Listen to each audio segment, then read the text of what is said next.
गरीब साध साध सब नेक हैं, आप अपनी ठोरी, जो सतलोक ले जाएंगे वो साधु कोई और।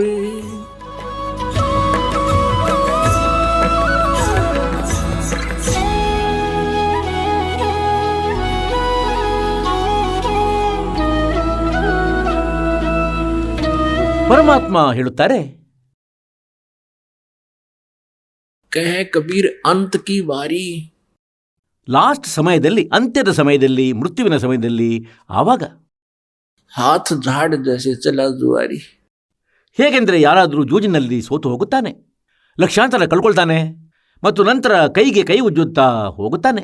ನಾಶವಾಯಿತು, ಅಯ್ಯೋ ಎಲ್ಲವೂ ನಾಶವಾಗಿ ಹೋಯಿತು. ಹೇಳ್ತಾರೆ, ಯಾರು ಸತ್ಯವಾದ ಭಕ್ತಿಯನ್ನು ಮಾಡುವುದಿಲ್ಲ, ಸತ್ಯ ಸಾಧನೆಯನ್ನು ಮಾಡುವುದಿಲ್ಲವೋ, कह कबीर अंत की बारी, हाथ झाड़ जैसे चला जुआरी. ಇಂತಹ ದಿಶೆಯಾಗುವುದು. ಹಾಗಾದರೆ ಇಲ್ಲಿ ನಾವು ಏನು ಸಂತಸವನ್ನು ಸಂಭ್ರಮಿಸುತ್ತೇವೆ? ನಾವು ಯಾವುದೇ ವಸ್ತುವಿನ ಮೇಲೆ ಒಂದು ವಿಶೇಷವಾದ ಪ್ರಕ್ರಿಯೆ ಮಾಡುತ್ತೇವೆ. ಅಂದರೆ ಜನ್ಮದಿನವನ್ನು ಆಚರಿಸುತ್ತೇವೆ, ಅದರಲ್ಲೂ ಗೊತ್ತಿಲ್ಲ ಏನು ನಾಟಕವಾಡ್ತೇವೆ, ಅರ್ಥವಿಲ್ಲದ ತಲೆಹರಟೆಗಳಾಗಿವೆ.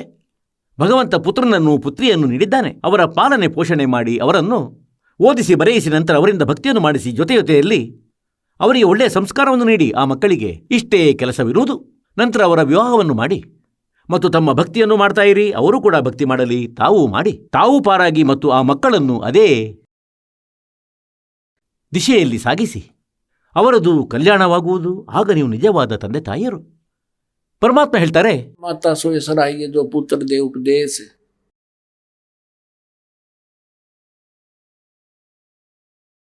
ನಂತರ ಹೇಳಿದಾರಂದ್ರೆ, नहीं तो सभी व्यभिचारिणी, यूं कहते हैं शेख ಶೇಷ. ಈಗ ಪರಮಾತ್ಮ ಹೇಳ್ತಾರೆ ಏನಂದ್ರೆ, ಅಂತಹ ತಾಯಿಯ ಗುಣಗಾನವನ್ನು ಮಾಡಿ, ಯಾರು ತನ್ನ ಪುತ್ರ ಪುತ್ರಿಯರಿಗೆ ಮಕ್ಕಳಿಗೆ ಜ್ಞಾನವನ್ನು ನೀಡುವಂದ್ರೆ ಭಕ್ತಿಯನ್ನು ಮಾಡಬೇಕು. ಮಕ್ಕಳೇ, ಇದು ಕೆಲವು ದಿನಗಳ ಜೀವನವಾಗಿದೆ, ನಿಮ್ಮ ಜೀವನ ಸಫಲವಾಗುವುದು, ಇಲ್ಲಿ ಕೂಡ ಸುಖಿಯಾಗಿರುವಿರಿ, ನಂತರ ಸತ್ಯಲೋಕಕ್ಕೆ ಹೊರಟು ಹೋಗುವಿರಿ. ಒಂದು ವೇಳೆ ಹೀಗಿಲ್ಲ ಅಂದರೆ ಹೇಳ್ತಾರೆ, ಆ ತಾಯಿ ಒಳ್ಳೆಯವಳಲ್ಲ. ಇದೇ ರೀತಿ ತಂದೆಯ ಬಗ್ಗೆ ಹೇಳಿದ್ದಾರೆ. ಅಂದರೆ ಮಕ್ಕಳನ್ನು, ತನ್ನ ಸಂತಾನವನ್ನು, ಮಗಳನ್ನು ಅವಶ್ಯವಾಗಿ ಭಕ್ತಿಯಲ್ಲಿ ತೊಡಗಿಸಬೇಕು. ಏಕೆಂದರೆ ಅದರಿಂದ ಏನಾಗುವುದೆಂದರೆ ತಮ್ಮ 90% ಭಾರ ಕಡಿಮೆಯಾಗುವುದು. ಯಾವುದರಿಂದ ಟೆನ್ಷನ್ ನಿಮಗೆ ಆಗೋದಿತ್ತು. ಮಕ್ಕಳು ಭಕ್ತಿಯನ್ನು ಮಾಡುವರು, ಪರಮಾತ್ಮ ಅವರಿಗೆ ಸಹಕರಿಸುವರು, ಒಂದೊಮ್ಮೆ ನಿಯಮದಲ್ಲಿದ್ದರೆ. ನೋಡಿ, ಎಲ್ಲಿಯವರೆಗೆ ನಾವು ಮರ್ಯಾದೆಯಲ್ಲಿರುತ್ತೇವೆ, ಪರಮಾತ್ಮ ಹಾನಿಯಾಗಲು ಬಿಡುವುದಿಲ್ಲ. ಆದರೆ ನಾವು ನಿಯಮವನ್ನು ಭಂಗ ಮಾಡುತ್ತೇವೆ, ಏಕೆಂದರೆ ನಾವು ಇಂತಹ ಸಮಾಜದಲ್ಲಿರುತ್ತೇವೆ. ಅಂದರೆ ಆ ಸಮಾಜವು ಆ ಸಾಂಸಾರಿಕ ಕ್ರಿಯೆಗಳನ್ನೇ ಉತ್ತಮವೆಂದು ನಂಬುತ್ತದೆ. ಅವುಗಳಿಗೆ ಭಿನ್ನವಾಗಿ ಯಾರಾದರೂ ಕ್ರಿಯೆಗಳನ್ನು ಮಾಡಿದರೆ ಅವರಿಗದು ಸರಿಯೆನಿಸುವುದಿಲ್ಲ ಮತ್ತು ಅವರು ತಮ್ಮನ್ನೂ ಕೂಡ ಅವರದೇ ಪ್ರವಾಹದಲ್ಲಿ ಪ್ರವೇಶಿಸಿಕೊಂಡೊಯ್ಯುತ್ತಾರೆ. ಹೀಗಾಗಬಾರದು, ದೃಢವಾಗಬೇಕು, ಪರಮಾತ್ಮನ ವಚನದ ಪ್ರಕಾರ ನಡೆಯಬೇಕು, ತಾವು ಅವುಗಳ ಮೇಲೆ ಸ್ಟ್ಯಾಂಡ್ ಆಗಬೇಕಾಗುವುದು. जो गुरु वचन पर डट के कट के फंद चौरासी ಈ ರೀತಿ